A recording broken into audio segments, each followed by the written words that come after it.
someone to look after you, if Da's called up," he ventured. "And if Tommy and Edward join—" He realised his mistake even as she whirled around to face him, spoon still in her hand. "Shame on you, Lewis Finch, for trying me so. Do you not think I have grief enough with your brother's silly talk of uniforms and fighting? You'll do as you're told." She broke off, her thin face creased with concern. "Oh, Lewis, I don't want you to go to the country, but the government says you must." "But Kath is 15 next month and has a job in the factory. You're still a child, Lewis, and I won't rest unless you're safe." She came to him and pushed his thick, fair hair from his forehead as she looked into his eyes. "Besides, it's all just talk now, and I don't for 1 minute believe we're really going to have a war. Now go on with you, or you'll be late for school, and get your dirty boots off my table," she added with a telling glance at his feet. "I'm not a child," Lewis grumbled aloud when he banged his way out the front door, and for a moment he was tempted to give school a miss altogether. It didn't seem right to sit in a stuffy classroom on the first day of September. He looked up Steppendale Street, thinking longingly of the newts and tadpoles waiting in the clay ditch behind the fence, but he hadn't anything to collect them in. And besides, if he was late, Miss Jenkins would smack his hands with her ruler in front of the class, and his mum had threatened to send him to St. Edmund's if he got into trouble again.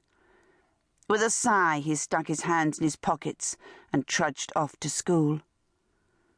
The morning wore away, and through the open window of his class in Cubitt Town School, Lewis could see the dark bulk of the warehouses lining the riverfront.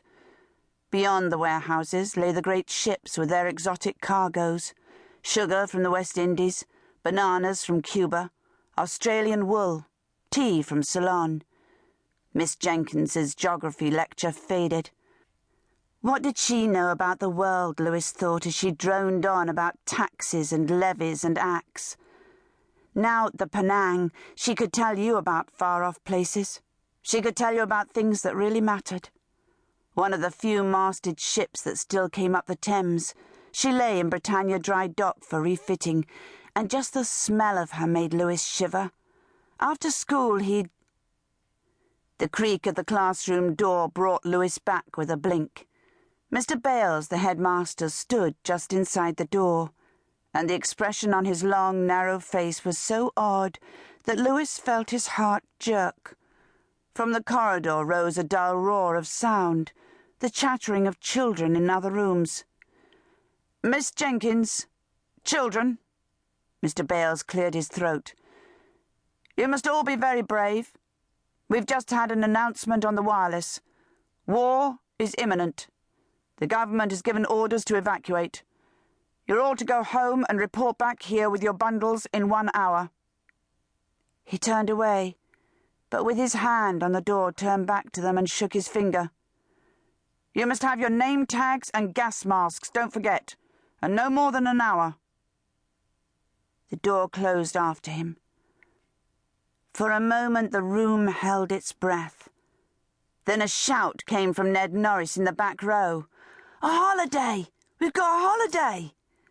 The class took up the chanting as they surged out to meet the other children in the hall. Lewis joined in, pushing through the front doors and leaping from the steps with a Red Indian whoop. But his heart wasn't in it. The children scattered, but as Lewis turned up Cecil Street his feet slowed. He was suddenly aware of the sounds of the island, the constant clangs, creaks and whistles from the docks, and from the river the hoots of the tugs and the low thrumming of the ship's engines. How could there be a war when nothing had changed? He thought of the Penang again, being fitted out for her return journey to Australia. He'd stow away, start a new life in the outback, not be parcelled off to some strange family in the country like a piece of stray baggage. Almost 11 was old enough for a job. He was big for his age and strong. Surely someone would have him. Turning into the top of Steppendale Street, he saw his father's old